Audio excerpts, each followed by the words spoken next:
The Georgian bank account is the one piece of the 1% tax setup that most people usually get wrong. It's not because they're doing something wrong, it's because nobody's told them the exact order, the documents, the things they need, and everything that they need to have in order so they can set up their Georgian bank account as quickly as possible. Now, I personally set up my Georgian banking from scratch. I have multiple Georgian banks. I have access to all the top cards and paid programs in the Georgian banking system, and I've watched people in my free community struggle for days and waste time and then eventually put up a post and ask the questions after they've wasted all this time. And so these are going to be the questions that they should have asked immediately and the things that I wish I knew straight away to get your Georgian banking set up. By the end of this video, you'll be ready to go to Georgia, and within the day, you can have all the banks in the world. So for those of you that are new here, my name is Dylan. I'm from Australia. I now live in Georgia. I pay taxes in Georgia. I own property. This is my base. This is my home. And this is where I've set everything up, including my personal banking. So in this video, I'm going to explain to you exactly what that looks like. And I'm going to go through 5 specific things. So number 1 is going to be which bank to choose and why. Number 2 is going to be what to do before you go to the bank. And this is what most people miss out on. Number 3 is going to be the exact documents that you need for the bank. Number 4 is going to be the account types and what's actually available to you. And number 5 is going to be exactly how you should set up for international payments so you can receive money from overseas clients and whatever that looks like for you. So part 1 is going to be which bank. And there are 2 main banks that are worth knowing about here in Georgia for online entrepreneurs, and that is Bank of Georgia and Tbilisi. These are the 2 biggest banks. And so far in most of my time here in Georgia, I've been a Bank of Georgia user. Now, very recently, I've switched over to Tbilisi. I'm going to explain why and what is going to be a better option for you. So Bank of Georgia, number 1, is the biggest bank in Georgia. Very efficient, very clean bank to use. They have Solo available, which is their top package, and they also have Amex cards available for Georgian residents. So if you do become a Georgian resident,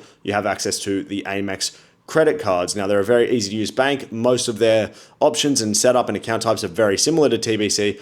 TBC is the second biggest bank. They were just awarded most innovative bank. And the reason why I made the switch is because they have a very good travel program. They have what's called Concept, which is kind of the equivalent to Solo. So Solo is the Bank of Georgia kind of paid version, which is more premium. TBC is Concept. So they have their paid options and they give you access to better cards and things like that. But on TBC, they also have an add-on available, which is a travel card. I believe the total cost for Concept plus travel card is about 70 Lari per month, which is like 30 USD, something like that. And that travel card then gives you access to Turkish Airlines miles and smiles per transaction. You also get good cash back on spend in Georgia. And you also get 30 airport lounge visits per month with up to 4 guests, per year. And if you spend 5,000 Lari, which is like 2,000 USD in a month, that goes to unlimited as well. So you get a lot of cool benefits with airport lounges. You get fast track at a lot of airports around Europe, including here in Georgia. You get a whole bunch of lounges and a whole bunch of other cool benefits. So there's some really good benefits in both of the packages. In my opinion, TBC's benefits are a lot better, especially either if you're here in Georgia. Solo still has good benefits here in Georgia, but TBC has some really cool ones. They're always changing. For example, when I signed up for that travel card, they were doing a cashback benefit where if you spend 500 Lari with the new card, you get 200 cash back. So I got 40% off everything I spent on that 500 Lari. I booked a bunch of flights and then they just credited 200 Lari back into my account. So some really cool benefits that they do with that TBC travel card, but definitely check out which is going to be better for you. But if you're traveling, especially with Turkish Airlines, I would definitely suggest looking at the TBC travel card. Now, part 2 is going to be what to do before you go to the bank. And these are the mistakes that people make, is not doing these things, and they waste days trying to get everything set up. So number 1, absolute priority is to have a Georgian SIM card. You need to have a Georgian phone number to register pretty much anything here, and that's a priority. So get your Georgian SIM card. As soon as you land, go straight to a Magti store with your passport and get a SIM card set up. It's very cheap and easy. You can get an eSIM, just add it into your phone, and there you go. You've got your Georgian number. You can get unlimited everything for like 30 Lari per month. So very quick and easy. Now,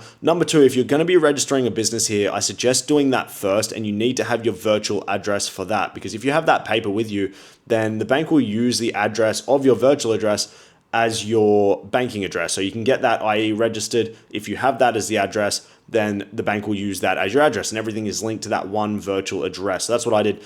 Get your virtual address sorted. I'm going to have separate videos. I actually already do have a separate video on how to register your business here.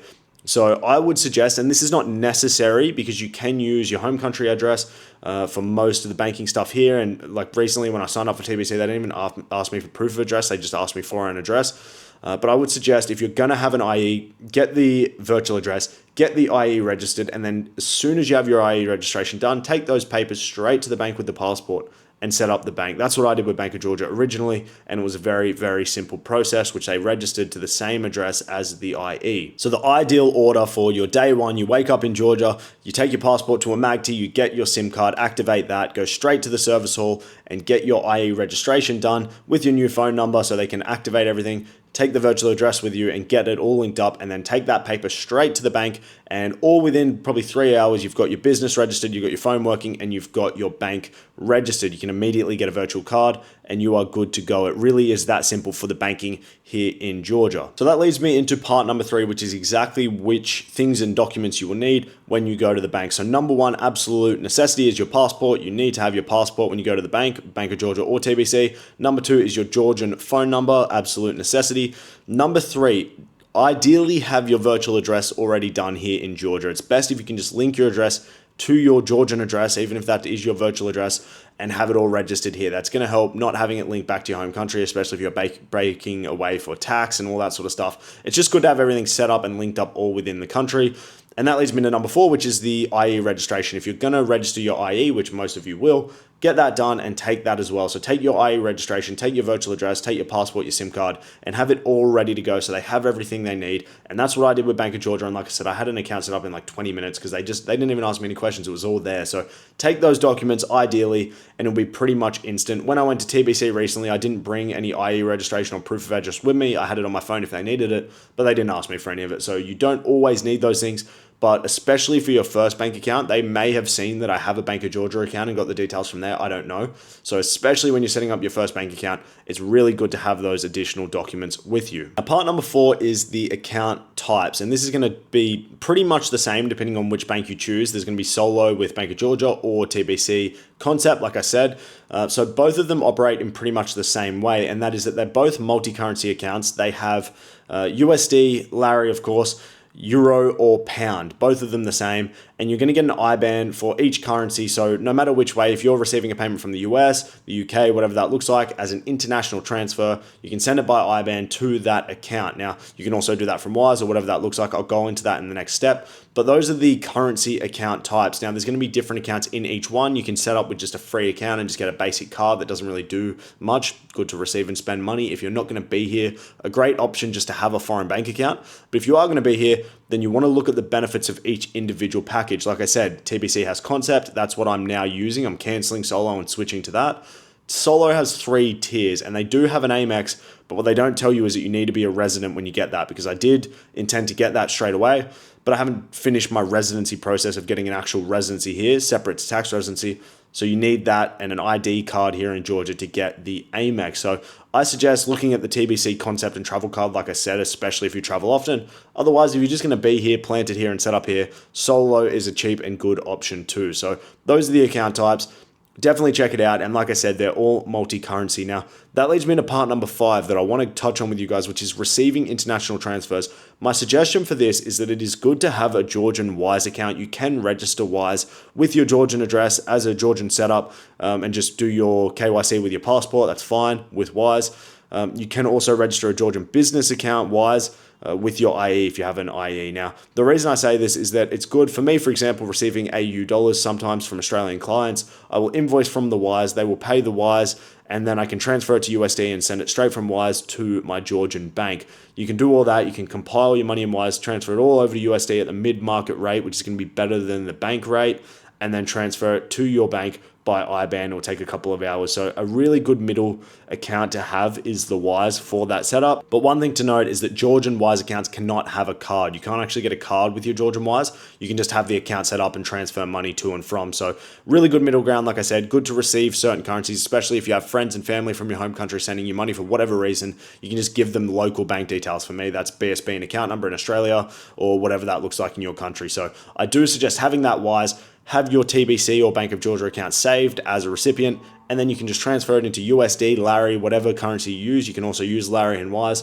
You transfer it all to Lari, spend a couple dollars, transfer it to your bank. That is my suggestion for international currency transfers. So guys, a quick recap on the process. Number 1, get your SIM card straight away. Number 2, if you're gonna have an IE, get it registered, use a virtual address, get that set up before you go to do your IE, get it all registered with the address, get that all set up, and then take all of that through to the bank, TBC or Bank of Georgia. Jump online and compare the two. Like I said, I suggest looking at the TBC travel card and Concept 360 package and make your decision. Get that done, go straight to the bank with all your papers, and you'll be set up probably within 20 minutes. So a very, very efficient setup process. Always good to do it here in person, very quick in Batumi or Tbilisi. Everything's close together. You can literally walk around and get it all done within a couple of hours. So that is my suggestion. That is the summary. And then you can have access to a very high level of banking. The stuff they have here is really good. There's travel cards and things like that, especially like 30 airport lounge visits around the world in the basic package is fantastic. You don't even get that in a lot of packages in Australia.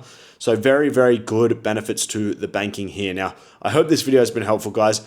If you're looking at migrating to Georgia, you want advice on which bank, what the setup process, which business type, etc., check out the link in the description for the personalized guide. That's going to be helpful for many of you. Put in your income, put in your home country, etc., and you'll get a full step-by-step 30, 60, 90-day plan on how you can move everything to Georgia. I hope this has been helpful for you guys. I look forward to seeing your comments. If you have any questions, leave them there or in the free school community, and I will get back to you ASAP. I look forward to seeing you in the next video, and until then, take care.